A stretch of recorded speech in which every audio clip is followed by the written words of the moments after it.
Saudara-saudara, alhamdulillah, saya berdialog langsung dengan Syekh bin Baz. Syekh bin Baz itu orang pertama di Saudi Arabia. Saya berdialog langsung dengan beliau. Ketika itu saya tanya pada beliau, "Mahu ziaratul kubur ya Syekh? Apa hukumnya ziarah kubur?" Langsung dijawab oleh Syekh bin Baz, "Haram. Al-qabru la yanfa' wa la yadur." Itu jawaban beliau.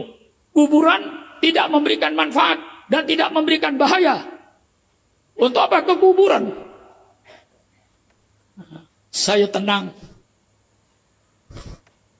Saya jawab dengan halus, "Syekh bin Baz, qara'na fil hadis anna Nabiy sallallahu alaihi wasallam zara baqi qabaila Ramadan sanawiyan." Syekh bin Baz, Rasulullah ziarah kuburan Baqi sebelum Ramadan setiap tahun. Ini hadisnya.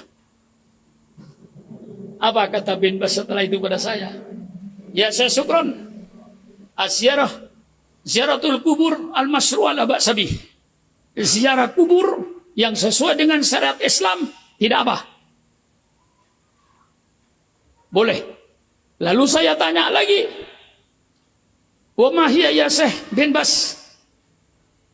Bagaimana ziarah kubur yang sesuai dengan syariat Islam? Dia katakan, "Nahnu nazuru al-qabr nad'u li sahibil qabr wala nat'uhu." Kita datang ke kuburan mendoakan orang kuburan, bukan minta sama kuburan. Nah, itu yang dilarang. Saya katakan, saya tidak pernah minta sama kuburan. Saya minta kepada Allah. Tapi saya ziarah kubur di Indonesia, ke kuburan para aulia, ke kuburan orang-orang yang soleh, ke kuburan orang-orang yang alim. Saya ziarah kubur. Saya doakan, mudah-mudahan yang di kuburan ini diterima segala amal solehnya dan diampuni segala dosanya. Kemudian saya berdoa pada ya Allah, kalau seandainya ziarah kubur itu termasuk perbuatan yang baik, ya Allah, kabulkanlah semua doa saya. Saya minta pada Allah, tidak minta sama kuburan. Syekh bin Baz itu menepuk paha saya. Apalagi ketika saya berkata pada Syekh bin Baz, "Ya Syekh bin Baz, lau kana sahibul qabr yastati ayyaj'al ahadan waniyan lakana sahibul miftah lihadal qabr agnan nasa fil alam." Kata Syekh bin Baz, seandainya kuburan ini bisa membuat orang kaya, pasti juru kuncinya yang kaya duluan. Ternyata juru kuncinya nggak kaya. Syekh bin Baz nepuk saya.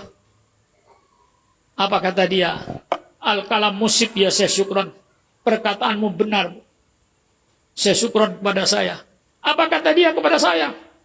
"In kunta aliman fasna ma syi'ta." Kalau engkau orang alim, berbuatlah semaunya. Kan kau tahu dalil. Saya tanya, "Nas'al li tahqiq ya Syekh bin Baz." Saya bertanya untuk tahqiq. Saya bukan berdialog dengan saudara-saudara yang di Indonesia ini. Saya berdialog dengan biangnya. Tapi ternyata tidak seperti Anda. Jauh bedanya. Saya tanya tawassul. Ya Syekh bin Baz, ma hukmu tawassul? Dia katakan haram, syirik. Langsung haram, syirik. Saya tenang. Karena saya sudah punya bekal dari rumah untuk berdialog. Saya katakan ya Syekh bin Baz, qara'tu fil hadis thalathatu anfar dakhala al-ghar thumma yadrid al-hajar al-kabir yasudda babat al-ghar wa hum la yastati'ul khuruj wa kullu wahid minhum ad-du'a bitawassul. Dalam hadis yang saya baca Syekh bin Baz, ada 3 orang masuk gua. Kemudian setelah masuk gua, ada batu besar menggelundung, menutup lubangnya gua itu. Sehingga 3 orang itu tidak bisa keluar dari gua itu. Akhirnya setiap orang bertawassul doanya. Yang pertama tawassul. Ya Allah, saya berbakti pada kedua orang tua saya. Dan saya tidak pernah memerah susu kecuali kedua orang tua saya minum. Satu ketika saya kemalaman, terlambat datang. Orang tua saya sudah tidur. Tetapi saya tetap memeras susu ini. Setelah itu susu ini saya pegang, menunggu kedua orang tua saya bangun. Begitu kedua orang tua saya bangun, kemudian saya kasih minum susu ini, baru saya minum. Dan saya tidak pernah minum susu kecuali sesudah kedua orang tua saya minum susu.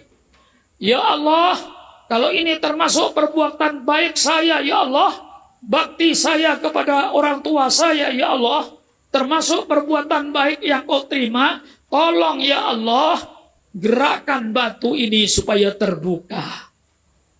Terbukalah batu itu sedikit, tapi mereka belum bisa keluar. Doanya apa? Tatawassul dia. Bertawassul dengan bakti pada orang tua. Ya Allah, mudah-mudahan dengan bakti saya kepada orang tua saya, tolong ya Allah, batu ini bukakan.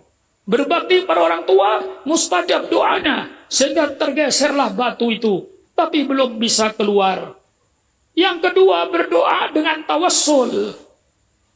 Kata yang kedua, ya Allah, saya bisa berbuat zina, tetapi saya tinggalkan perbuatan itu karena takut kepada Kau, ya Allah. Saudara sepupu saya datang kepada saya mau pinjam duit, karena sepupu saya ini cantik. Saya katakan, saya kau kasih duit pinjaman dengan syarat kau tidur dengan saya. Saudara sepupu saya tidak mau. Dia pulang. Beberapa hari setelah itu dia datang lagi kepada saya untuk pinjam duit.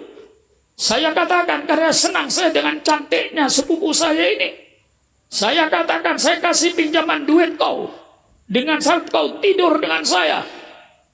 Hanya saudara sepupu saya mau. Begitu saya masuk ke dalam kamar, sepupu saya sudah tidur, dan saya mampu berbuat zina. Tapi ketika itu saudara sepupu saya nunjuk kepada saya, "Ittaqillah, takutlah kau kepada Allah. Letakkan cincin itu pada jarinya." Artinya, jangan kau berzina, takut kepada Allah. Begitu saya mendengar, saudara sepupu saya berkata, "Ittaqillah," bulu kuduk saya berdiri.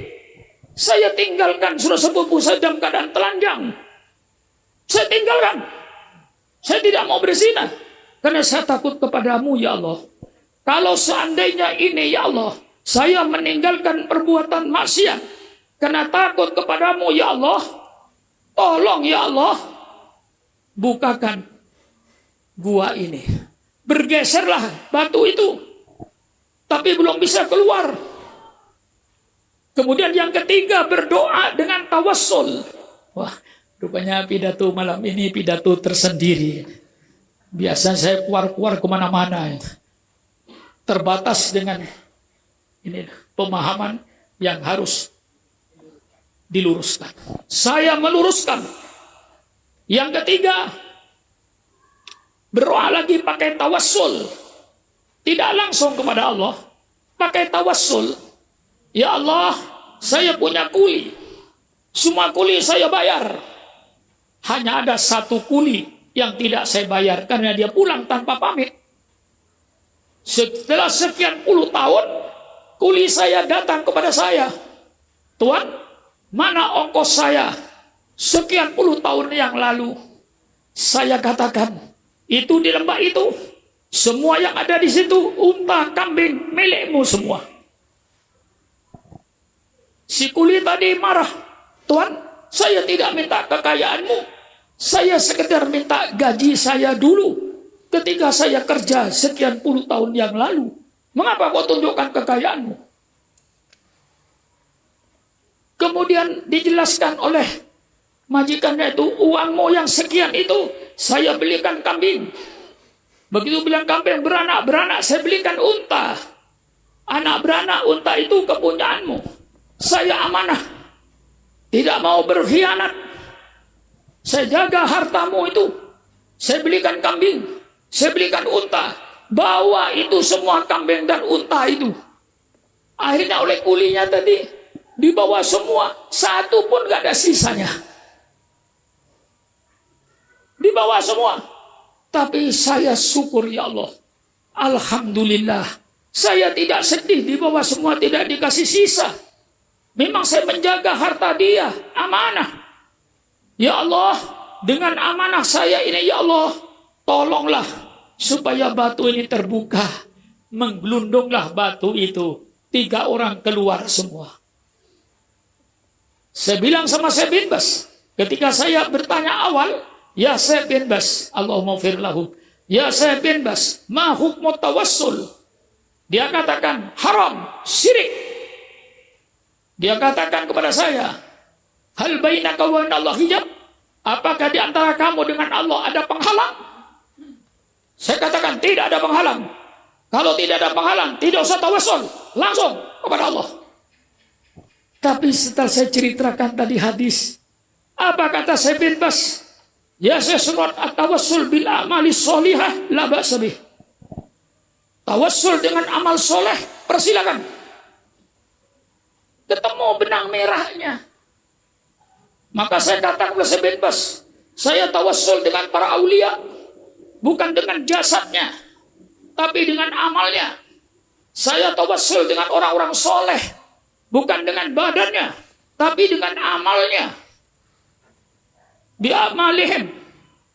Apa kata Syekh bin Bas kepada saya?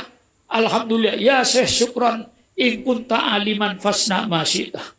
Kalau kau orang alim, berbuat sajalah menurut kehendakmu. Kan kau sudah tahu dalilnya. Sampai 3 kali Syekh bin Bas berkata begitu sama saya.